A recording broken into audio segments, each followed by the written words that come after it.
The path to guidance, the road to success. We all need hidayah to pass the test. We're here tonight, my dear brothers and sisters in Islam, my brothers and sisters in humanity, with this show, The Path to Guidance. I'm your host, Yusuf Chambers, and tonight we will be interviewing Yusuf Bonner. Assalamu alaikum, Brother Yusuf. Wa alaikum salam wa rahmatullahi, brother. And how are you today? Alhamdulillah, very Alhamdulillah. well. All the way from Kent? All the way from Kent. Right, okay. From the wilds of Kent, yeah. Excellent. From the wilds of Kent? Yeah, well, it's quite wild. It's quite wild. I mean, the whole world's a bit wild at the moment, bro, if you ask me. World, yeah. It's a wild, wild west we live in, you know. You don't have to be a cowboy or an Indian to know that. That's you can true. be anyone. You can be a Muslim, that's for sure. Brother, so, you know, basically, can you just explain, who are you? Okay. Where do you hail from? Yeah. You know, what part of the world do you hail from initially? Okay. Well, I was born in Fulham, in London here, and moved out in gradual steps to Kent until now I'm on the Kent coast, so without leaving the country, I'm pretty much as far as I can go. But I'm actually now thinking that it's time to come back into London because I think it's quite important actually for Muslims, or for me anyway, to be with you know, a big community of Muslims for the sake of my You feel a bit isolated out there in Kent? I do, yeah. We have a good community, good brothers there, but very small amount, and you know, Islamically there's not as much going on as there is in big places like London. Yeah, you know. yeah. How long have you been a Muslim? Just coming up for 2 years now. 2 years. Yeah. You're right. You're a baby. You're still in your nappies. Yeah, I'm still weaning, being weaned. Still, yeah, right. Yeah. Still. Anyway, we won't go into the specifics there. I was just about to say something which would probably sounded rather rude. Okay. Anyway, we're not going to get into that. I've right? still got my milk teeth. You still got your milk teeth. Okay, right. fine, good. That's wonderful. Let's discuss your life before Islam. Your life before Islam. Okay. Well, that was a wild world as well. Yeah.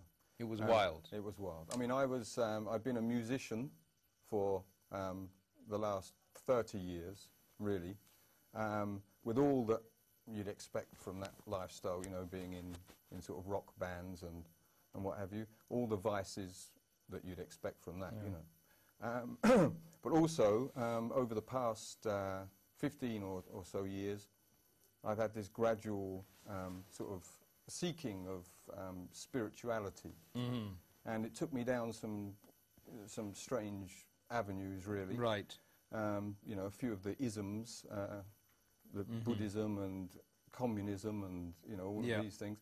And I actually I practiced Buddhism for a few years. I discovered that at university when I was studying philosophy. So you briefly dabbled in, did you do Buddhist meditation? I did, yeah. Yeah, it's very, very fruitful, it actually. Is, actually. And I did it as well. Did you? There you go. There we are. So we've got something in common. Yeah. And you do find, actually, when you come to Islam, you know, alhamdulillah, you find that in all of these paths that you've looked at before, the good bits, the bits that you instinctively thought, you know, this is good, it's all in Islam, but it's perfected in the deen of Islam, you know, so... It's part and parcel of worshipping deity, a god, and that's all good as well. There's nothing wrong with that, as long as we don't contradict, you know, what the prophets have all said, of course. Yeah. That's right. So did you actually, you did believe in a god, a deity? Yeah, I mean, from childhood, really. I mean, I was brought up without any formal religion, although my family on my father's side is Catholic, but he was lapsed. Okay, they were nominally Catholic, which is exactly the same as my father and my mother as well. So they were nominally Catholic. Lot in common. And you also hail from Ireland. Yeah, my family, again, on my father's side, I think, is County Donegal is where the Bonners are from, you know, County Donegal. Like that, like, you know, man after me own heart, like. Because we had, we're from County Laois, which is the home of the high security, IRA, high security prison. Oh, there we are. But we were never visited there, of course. No. Alhamdulillah. Alhamdulillah. So your religion of your family was Catholic? Well, no, my father came from a Catholic family, but by the time I'd come along, there was no real religion at all in the family. You know, it was just, and my mum years later said that I wasn't baptised or anything because she wanted me to be able to choose when I was old enough, you know, what, if any, religion I wanted. Right. But, you know, even as a child, I remember this real, you know, just a natural instinctive belief in God, a feeling of being protected by God, really. Really? You know. And as, you know, as I was a teenager, I got into music and all the vices of that. Normal stuff. That's it. And because I had no religious background, So you for knew a about while. You knew about Stiff Little Fingers. Oh, and, of course, yeah. Well, and and the old chaps over there, the all Clash, that. Stranglers, all those people. Buzzcocks, Yeah, and all those. yeah. I mean, so you're from the same era as me, of course. I went to see the Clash in Brixton in the Really? 79. Yeah. So, good grief. Like you do, you like know. you do, like you do. Now everybody's watching the same, listening to the same music. Oh, there we because, are. It all you know, the kids of these days, it's gone the full circle, you see. That's right, yeah. So, I mean, you know, what was the daily grind like before Islam? Before Islam? Was it a happy time? No. I mean, the thing is, it was one of these things where, you know, you try and fill the emptiness, really. Yeah. You know that there's something missing, and you fill it with the drink, everything else. And it doesn't, as you know, it doesn't fill it at all. It makes the hole bigger, doesn't it? You know.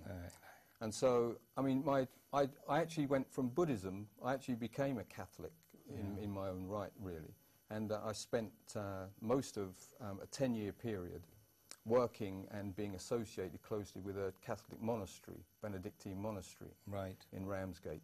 And even to the point where, for a 6-month period, I was basically living there and just coming out to see my kids at the weekend.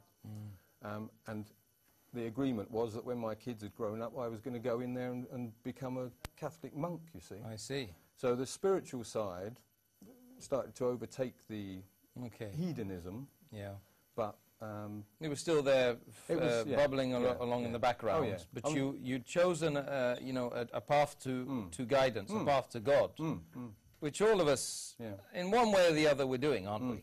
Oh, yeah. We're doing that. So. Yeah. So, you know, what were your views? Did you know anything about Islam during this period at all, or what did you know about Islam during these periods? Well, this is the thing. I studied, you know, Buddhism, Hinduism, Catholicism, all kinds of Buddhism, Zen, and all of this stuff. And I never once even glanced at Islam. Yeah. And why was that? I have no idea. I mean, I think on one side I might have just had the view that, you know, the Western media portrays of this. But, you know, thinking about it today as I was coming here, I didn't even know what Muslims believed. I didn't even know it was a monotheistic religion. You probably didn't even think it was anything to do with you, and why the hell should you look at it anyway? Exactly. Right? I thought, you know, I'm from the West. Right. Christianity. West is the best. Christianity. Let's choose Christianity, which is from the Middle East. Exactly. Yeah, I mean, exactly. Yeah, great, wonderful. And, you know, and the thing is, I had all the usual questions that came up with Catholicism, like the Trinity, the divinity of Christ. You know, what's all that about, really? Yeah. And the more I prayed for guidance, the further away I got from these Catholic beliefs. And I was in a monastery, you know, and they'd all been very good to me over the years. Right. In a monastery, praying for guidance and getting the guidance. Right. Get out of the monastery, get out of Catholicism. Yeah. So, and through all of this, my music was still going, you see. Yeah. And I was doing some busking, you know, playing the guitar and singing outside, so people would give me a few pence in a hat, or, you know, maybe shout some abuse at me or something. And this is where one of the main strands of me looking at Islam came from. From your obsession with music? From music, yeah. Right, because music is speaking to the soul. Like you're saying, you're filling the soul with something, which is exactly the way I describe my own path, which is is uncanny resemblances between you know, Buddhism and going to. So let's get to the crux of the issue. Okay. This is what people really want to know. Yeah. I mean, how did you first hear about Islam, the organized way of life, the religion?